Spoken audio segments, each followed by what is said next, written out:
members of the CWC, Ashok Gehlotji, Govind Singh Dotasaraji,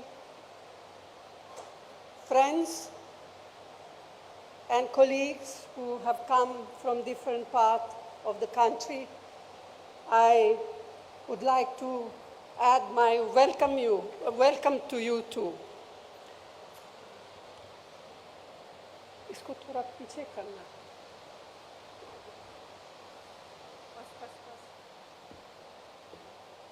Our Chintan Shivir in this historic city with such a glorious heritage has as its theme Nav Sankalp.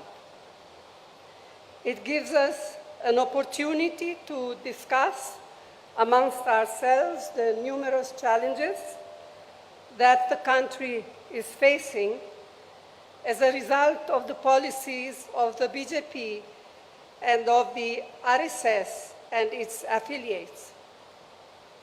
It is also an occasion to deliberate on the many tasks ahead of us. So it is both a Chintan about national issues and a meaningful Atma Chintan about our party organization. I am well aware that many of our colleagues wanted to be here with us, but we had to limit participation for a variety of reasons. But I'm sure they will understand. And not being here does not in any way devalue the role they are playing in our organization.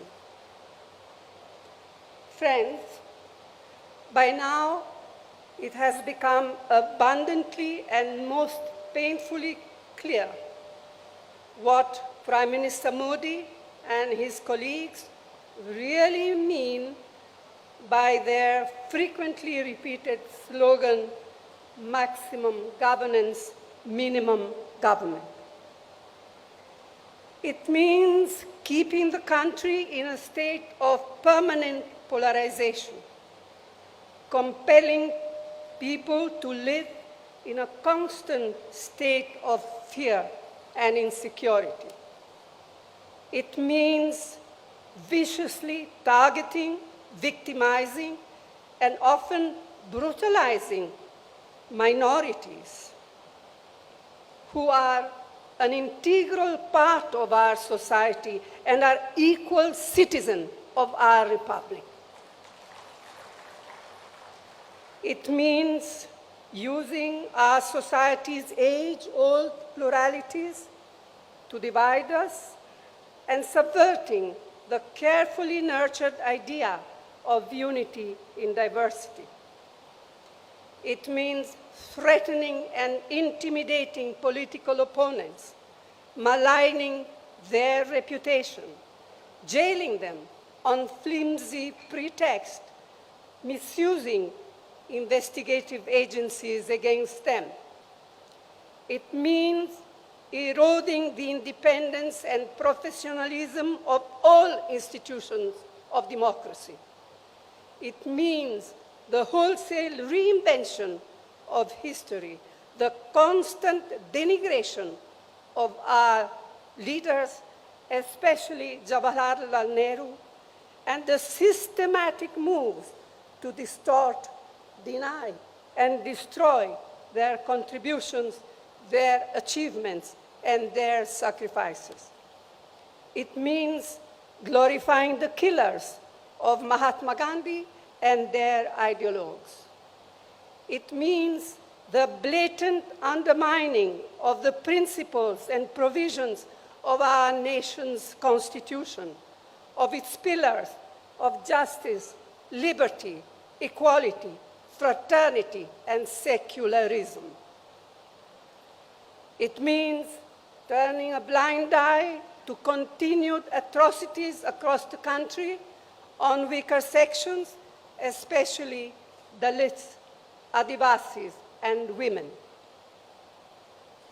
It means using fear to make the bureaucracy to make corporate India, to make civil society, and sections of the media fall in line. It means more empty slogans, diversionary tactics, and utter silence on the part of an ever so eloquent Prime Minister when the healing touch is most needed. It is not just the undermining of our long-cherished values embodied in the Constitution that are now at grave risk. The fires of hatred and discord that are being ignited have taken a heavy toll on on their lives. This is having serious social consequences, much more serious than we can even imagine. The vast majority of Indians want to live in an atmosphere of peace, of amity and harmony.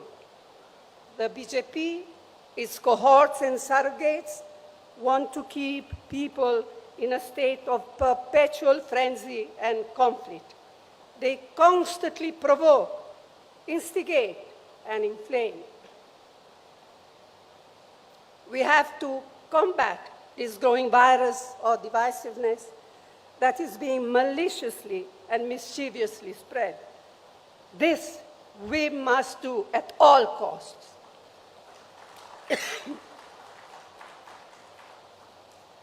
It is imperative to sustain high economic growth, to provide adequate employment opportunities for the youth. We must generate revenues needed for the welfare programs and improve the standard of living. But the worsening environment on social illiberalism and bigotry shakes the very foundation of economic growth. Starting with the disastrous demonetization on November 2016, the economy has been at a steep downslide. A large majority of MSMEs have been crippled. Unemployment has risen alarmingly, and for the first time, it appears that vast numbers of people have simply given up hope of finding jobs. Whatever support the central government has been able to provide in the past 2 years to people has been on account of most of the UPA programs, and to name just two of them, the Mahatma Gandhi Narega, the employment scheme, and the national food security. The sheer tenacity of farmers and their organization compelled the Modi government to repeal the 3 black laws. The Congress Party stood by them steadfastly throughout their long struggle, both within Parliament and outside. But the promises made by the Prime Minister to the farmers when they withdrew their agitation have yet to be fulfilled.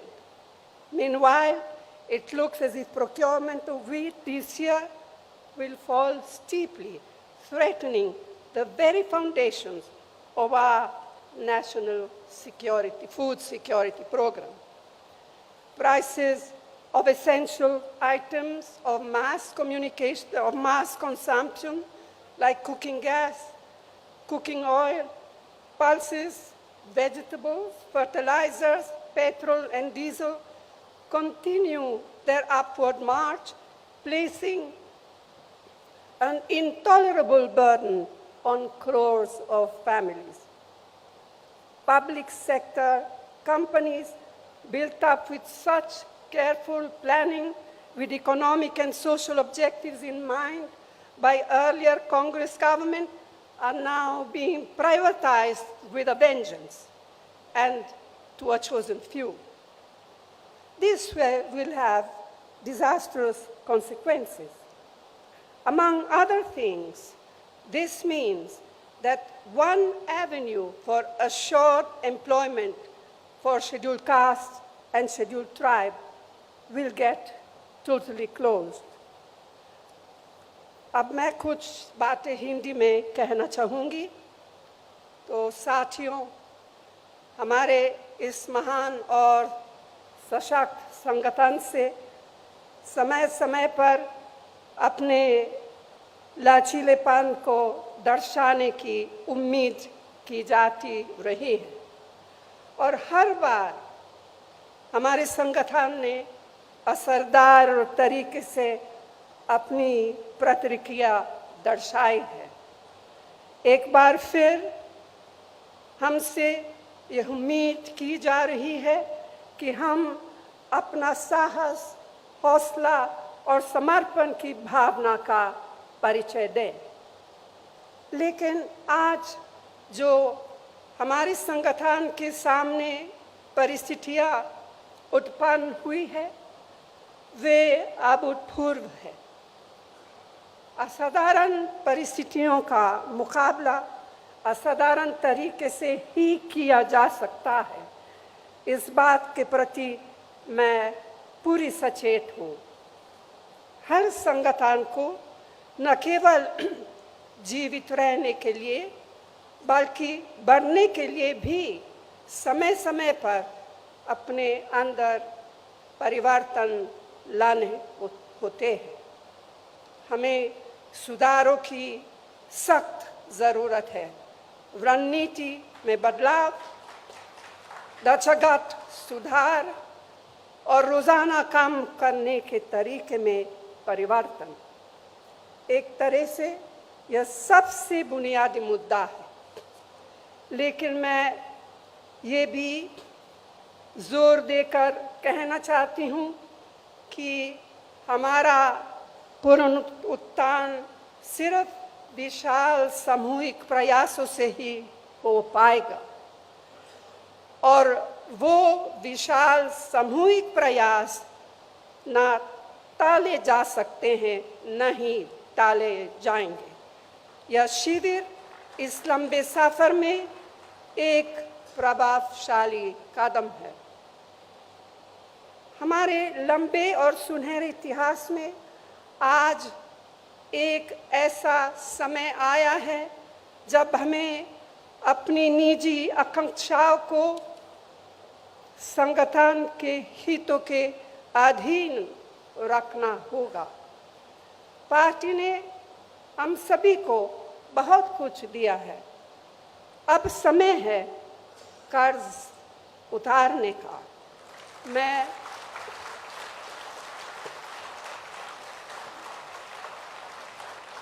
मैं समझती हूँ इससे आवश्यक और कुछ नहीं। तो साथियों, मैं आप सबसे आग्रह करती हूँ कि अपने विचार खोलकर रखें,